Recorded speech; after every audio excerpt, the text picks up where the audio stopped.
우리 하나님 말씀 열왕기상 19장 1절로 5절 말씀입니다. 구약성경 548면 열왕기상 19장 1절로 5절 말씀입니다. 열왕기상 19장 1절로 5절 말씀입니다.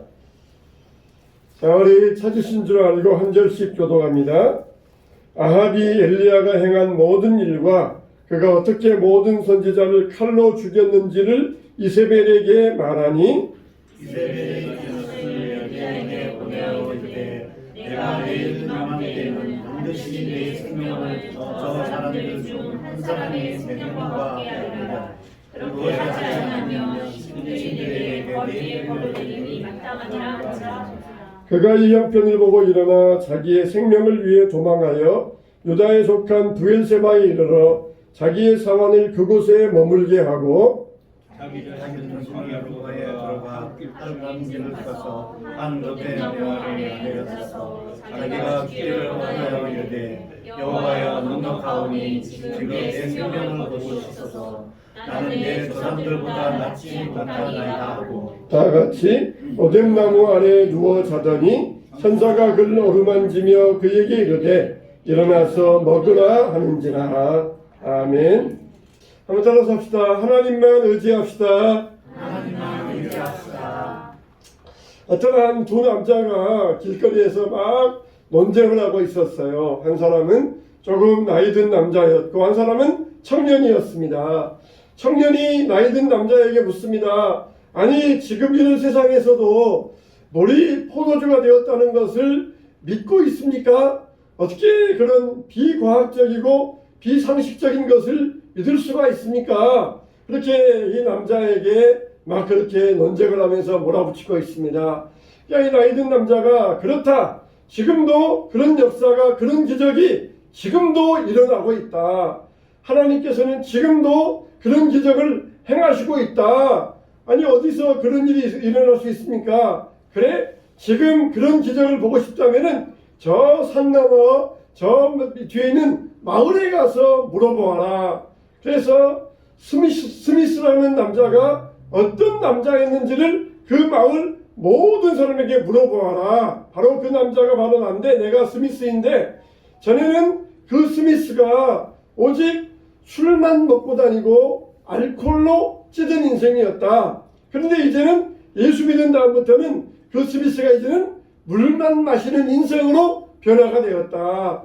하나님은 지금도 이와 같이 이런 기적을 행하고 있다. 바로 나를 보면은 이런 기적이 일어난다는 것을 지금도 분명히 알 수 있다.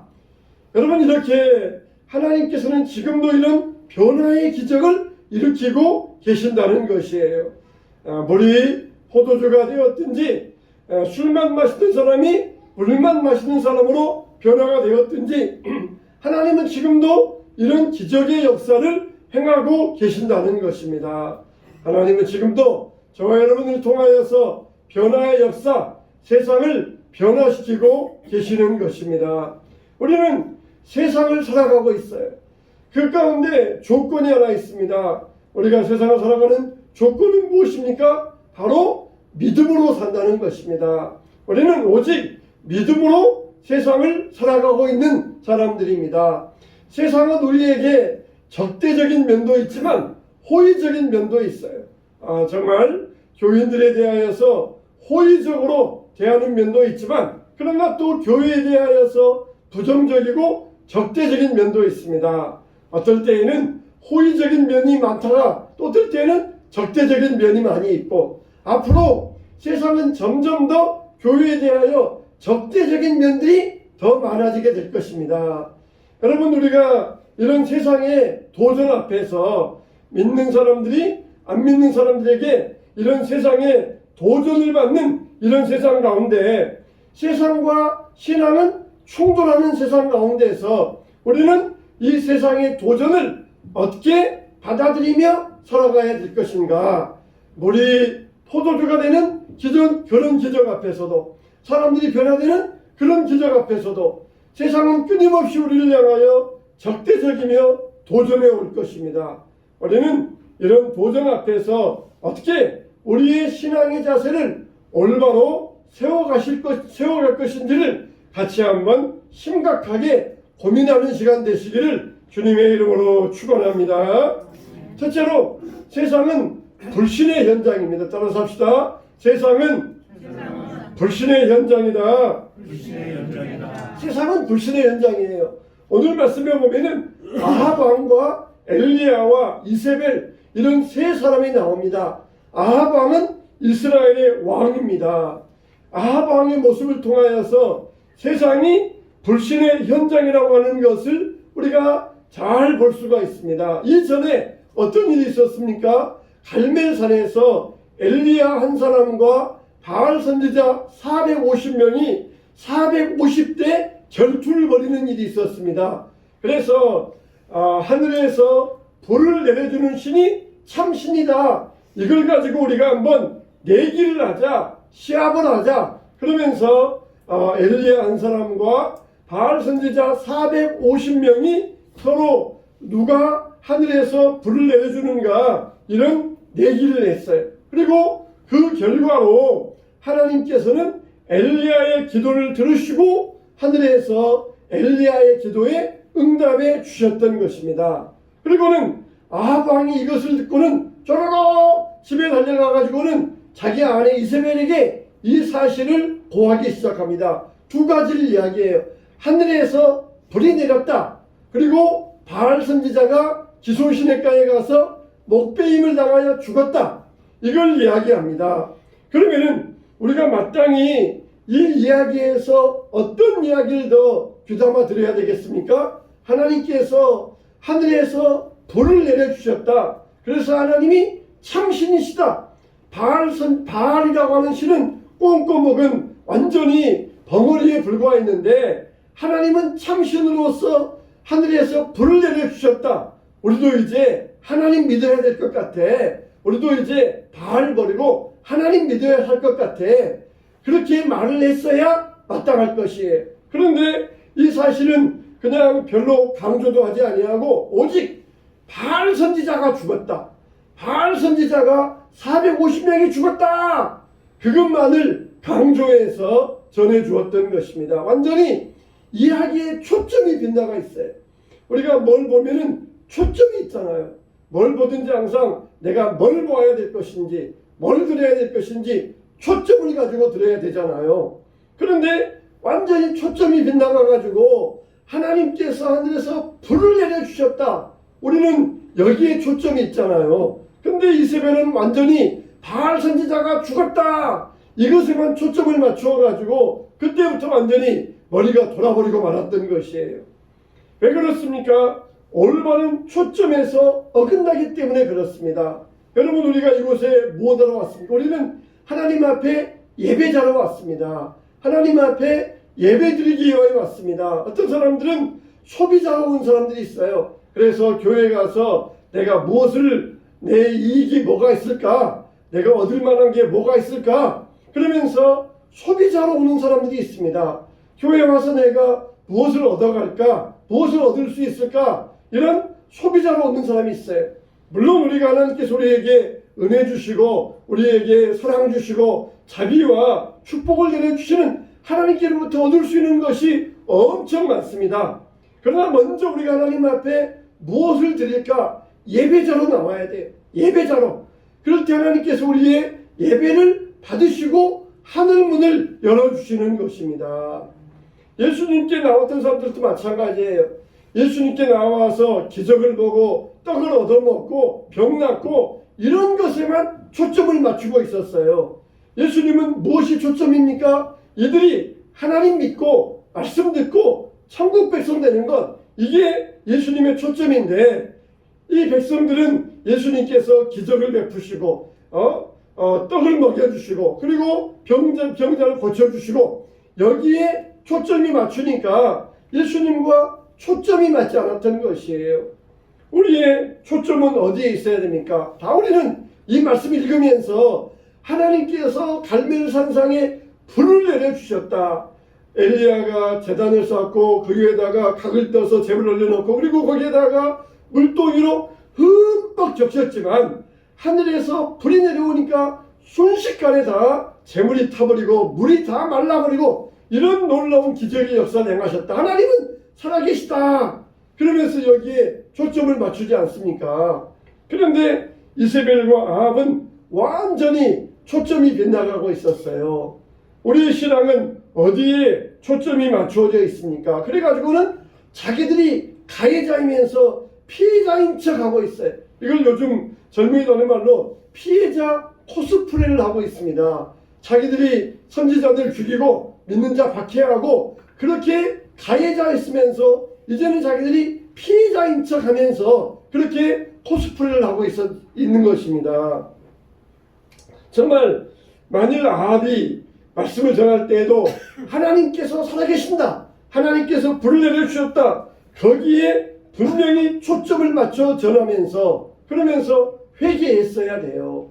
하나님이 살아계신다, 하나님이 참신이다, 우리 지금까지는 거짓신을 믿었다, 우리 이제 회개하고 하나님께 돌아오자, 그러면서 거기에 초점을 맞춰야만 했던 것입니다. 근데 거기에 초점이 안 맞으니까 하나님은 보지 못하고 엉뚱한 것만 보면서 자기들이 피해 입었다는 식으로 그렇게 생각을 하였던 것이에요.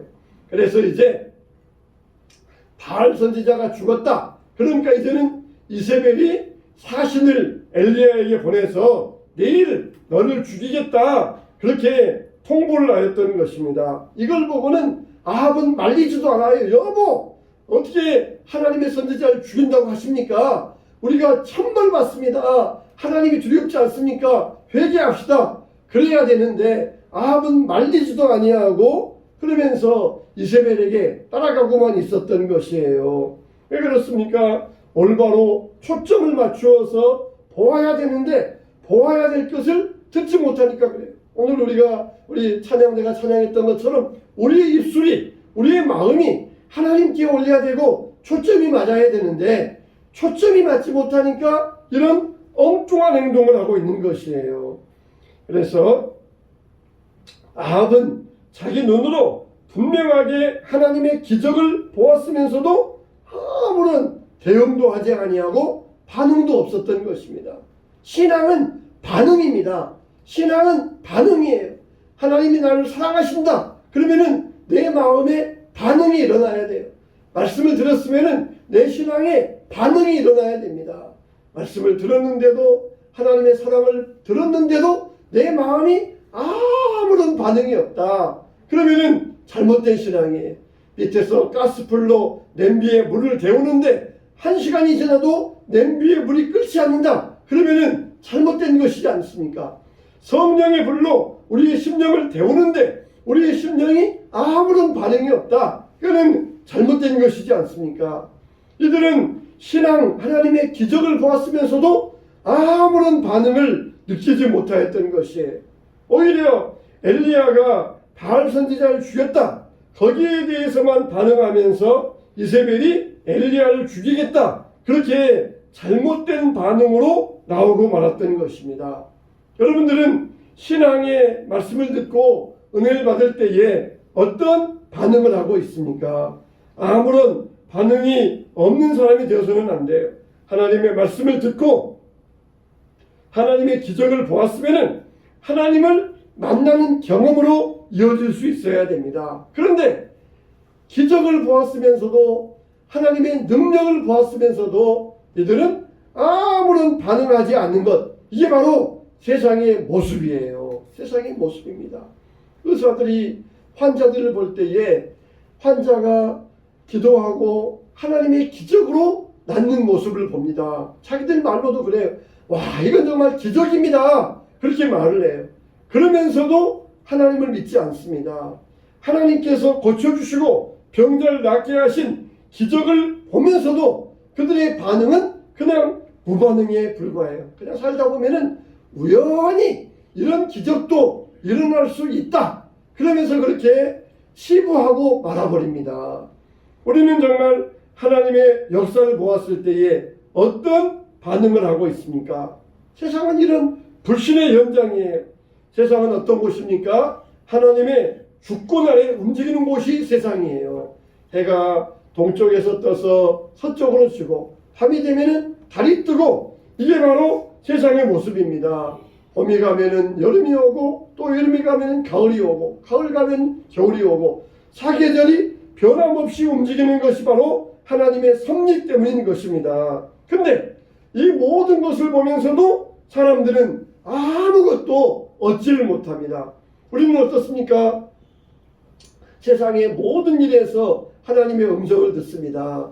어떤 목사님이 저기 태평양과 대서양이 만나는 거기 타국에 가서 그 모습을 보면서 하나님께서 나에게 무슨 말씀을 하시려고 이곳을 보여주셨습니까?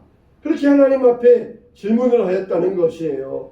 우리는 무엇을 보든지 하나님께서 나에게 무슨 말씀을 하실까? 우리가 거기에서 하나님의 말씀을 듣지 않습니까? 우리가 오늘 또 직접적으로 하나님의 말씀을 듣지만 간접적으로도 바람 속에서도 물결 속에서도 햇빛 속에서도 자연 속에서도 얼마든지 하나님의 음성을 듣습니다. 하나님이 나에게 무슨 말씀을 하시는가? 하나님이 생활 가운데서 하나님이 삶 가운데서 나에게 무슨 말씀을 하시는가? 나에게 무엇을 깨닫게 하시는가? 그러면서 하나님의 음성을 듣지 않습니까? 그런데 세상은 그 하늘에서 불이 내려오는 이런 놀라운 기적을 보면서도 아무런 반응을 하지 못합니다. 아무런 기대도 없고 아무런 반응도 없는 것이 세상의 모습이에요. 교회는 세상에서의 빛과 소금의 역할을 감당해야 됩니다. 교회는 세상에 대하여서 많은 선한 일들을 행하고 있습니다. 그런데 세상은 교회의 부정적인 면만을 들추어내려고 혈안이 되어 있어요. 왜 그렇습니까? 교회와 세상이 가치관이 다르기 때문에 그렇습니다. 세상과 교회가 근본적으로 생각이 다르기 때문에 그렇습니다. 교회는 절대적인 진리를 전하는데 세상은 모든 진리를 부정합니다. 우리가 그렇다고 해서 세상을 향하여서 분노하거나 슬퍼할 필요는 없어요. 우리는 오늘의 세상을 사는 것이 아니라 내일의 천국을 소망하며 살아가야 합니다. 그럴 때 우리는 천국을 소망하며 삶을 통해서 신앙의 길을 걸어가야 됩니다. 사랑하는 성도 여러분, 세상이 불신의 길을 걸어가면서 불신의 현장에서 하나님을 두려워하지 아니할 때에 우리는 하나님의 음성을 들으면서 믿음의 길에서 승리하게 되시기를 주님의 이름으로 축원합니다. 두 번째, 세상은 어떤 세상이냐? 세상은 두려움의 현장입니다. 따라서 합시다. 세상은 두려움의 현장이다. 세상은 우리 믿는 사람들에게 두려움을 조장합니다. 이세벨이 엘리야를 죽이려고 했어요. 그러면은 이세벨이 엘리야를 정말로 죽이려 한다면은 사신을 보낼 게 아니라 누굴 보내야 돼요? 자객을 보내야 됩니다. 자객을 보내서 엘리야를 죽였어야 돼요. 근데 이세벨도 속으로는 겁이 났어요. 하나님이 그렇게 하늘에서 불이 내려왔다 그러니까 하나님의 선지자를 잘못 건드렸다가는 자기도 천벌받을까봐 두려웠어요. 그래서 감히 자객을 보내지 못하고 사신을 보내가지고 내일 이맘때에 너를 죽일 것이다. 네 목이 네 몸에 붙어있으면 신이 나에게 천벌 내릴 것이다. 이미 이세벨도 알아요. 자기들 믿는 신은 거짓이다. 그러니까 헛된 말 하면서 신이 나에게 천벌 내릴 것이다. 그 말도 뻔히 헛소리에 불과하니까 그렇게 말을 하면서 무엇을 위한 목적입니까? 그렇게 하면서 엘리야에게 겁을 먹게 하려는 것이 이세벨의 목적이에요. 협박하여서 두렵게 만들고 겁을 먹게 만들어서 그렇게 도망치게 만들려는 것, 그게 이세벨의 목적입니다. 아무튼 엘리야가 이스라엘에 없어야 돼요. 엘리야가 있으면은 백성들이 따르면 거기에 여론이 형성되고 힘이 생기니까 엘리야가 이스라엘에 없어야 됩니다. 그래서 엘리야를 도망치게 만들려고 사신을 보내어서 겁을 먹게 통보하였던 것이에요. 아합은 왕이고 이세벨은 왕비잖아요. 나라의 실질적인 권력자잖아요. 여러분, 권력을 잡았으면 뭘 해야 됩니까? 백성들을 위하여 올바른 일을 해야 되는 게 권력자입니다. 이순신이 노량해전에서 그도 마음에 두려움이 있었어요. 그때 이 왕은 이미 그냥 의주로에서 도망가 버리고 경복궁은 텅텅 비고 백성들이 일어나가지고 왕이 우리 버렸다 그러면서 경복궁을 불태워버리고, 그럴 때에 어머니가 그럽니다. 충이 뭐냐? 충이라는 게 뭐냐? 저기 백성들 피난길 몰려오는 저 무지랭이 같은 백성들, 바로 저들 향한 게 충이다. 저들 향한 충이라는 거예요. 이미 백성은 도망가 버리고 이 왕은 도망가 버리고 이 왕을 향한 충이 없을 때에 진정한 충은 뭐냐? 저 백성들, 밀려오는 백성들, 저들 위한 충이 진정한 신하로서의 충이니라. 그러면서 이순신이 마음이 낙심하여서 왕도 도망가 버릴 때 정말 내가 계속 싸워야 되는가? 그렇게 마음이 상황할 때 어머니가 그런 말씀을 하시면서 싸울 용기를 이순신에게 주어요. 여러분, 정말 나라의 권력자라고 하면은 무엇으로 향해야 되겠습니까? 바로 백성들 향하여서 일해야 되는 게 나라의 권력자예요. 하나님이 참 신심이 그렇게 나타났다 그러면은 이제 이를 인정하고 회개해야 됩니다. 근데 오히려 엘리야를 죽이려고 하는 거예요. 민족의 정체성을 일깨운 엘리야를 죽임으로써 이세벨은 자기의 권력을 남용하려고 했던 것입니다. 오늘날의 세상도 마찬가지에 권력을 이용해서 자기 이익을 추구하려고 합니다. 그래서 이런 현장에서 우리가 신앙적으로 산다는 것이 쉬운 일이 아닐 때가 있어요. 바로 그러할 때 우리 그리스도인들은 신앙적으로 살지 못하도록 우리를 방해하고 우리를 두렵게 하는 이 세상의 현장에서 우리는 담대하게 나아가야 됩니다. 담대하게 나아가야 됩니다. 이세벨이 정말 엘리야를 죽이려는 목적이 아니에요. 엘리야로 하여금 겁먹게 만들어서 도망가게 하고자 하는 기만 전술이었던 것입니다. 이런 기만 전술을 사용하고 있어요. 그래서 만일 이세벨이 엘리야를 죽였더라 그러면 어떻게 됐겠습니까? 백성들이 벌떼처럼 일어났을 거예요. 하나님의 선지자를 죽였다 그러면서 벌떼처럼 일어나가지고 아합과 이세벨을 대적했을 것입니다. 그게 두려우니까 이세벨은 엘리야를 죽이지 못하고 겁만 주었을 때 엘리야는 거기 기만전술에 잠깐 속아 넘어가고 말았어요. 엘리야로 하여금 스스로 무너지게 만들어서 도망가게 만들었던 것입니다. 하나님의 선지자도 이런 기만전술에 속을 때가 있어요. 세상이 우리를 두렵게 만들 때에 우리는 절대로 그 기만전술에 속아 넘어가면 안 됩니다. 세상의 주인은 누구이십니까? 하나님이셔요. 세상은 절대로 하나님을 이길 수가 없습니다. 세상은 우리를 하나님의 손에서 빼앗을 수가 없습니다. 세상에 있는 자보다 우리 안에 계신 이가 더 크십니다. 세상은 절대로 우리를 이길 수가 없습니다. 참새 2마리도 하나님께서 허락하지 아니하시면은 절대로 떨어지지 아니하느니라. 하물며 너희일까 보냐? 하물며 너희일까 보냐? 무엇을 걱정하느냐? 무엇을 염려하느냐? 내가 너희와 함께하느니라. 함께한다고 하셨어요. 성경에 가장 많이 나오는 말이 뭐냐? 그랬을 때에 두려워 말라. 두려워 말라는 말씀이에요. 두려워 말라. 구약에도 두려워 말라 말씀 나오고 신약에도 두려워 말라 그런 말씀이 나와요. 그래서 항상 기뻐하라. 쉬지 말고 기도하라. 범사에 감사하라. 이런 성경에 가장 많이 나오는 말이 두려워 말라는 것이에요. 여러분, 그 당시에 초대교회 당시에 로마 황제가 핍박하고 유대인들이 핍박하고 그럴 때였어요. 만일 솔직하게 말한다 그러면은 야, 로마 황제의 핍박이 엄청나니까 너희들은 두려워해야 된다. 유대인들의 반대가 엄청나니까 너희들은 주눅들어야 된다. 그렇게 말해야 오라요. 그러나 두려워 말라. 두려워 말라. 겁내지 말라. 이러면서 성경은 계속해서 우리에게 격려하고 있습니다. 왜 그렇습니까?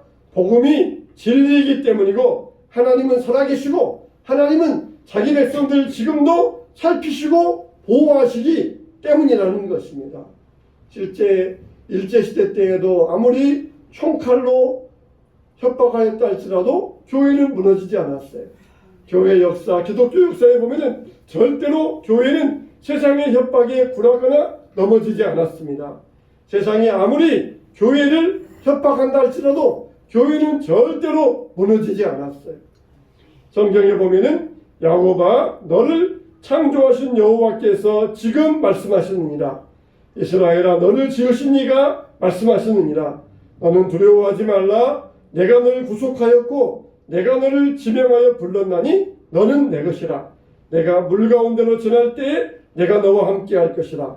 강을 건널 때에 물이 너를 침몰하지 못할 것이며 내가 불 가운데로 지날 때에 타지도 아니할 것이요 불꽃이 너를 사르지도 못하리니 대전하는 여호와 내 하나님이요 이스라엘의 거룩한 이요 내 구원자임이라.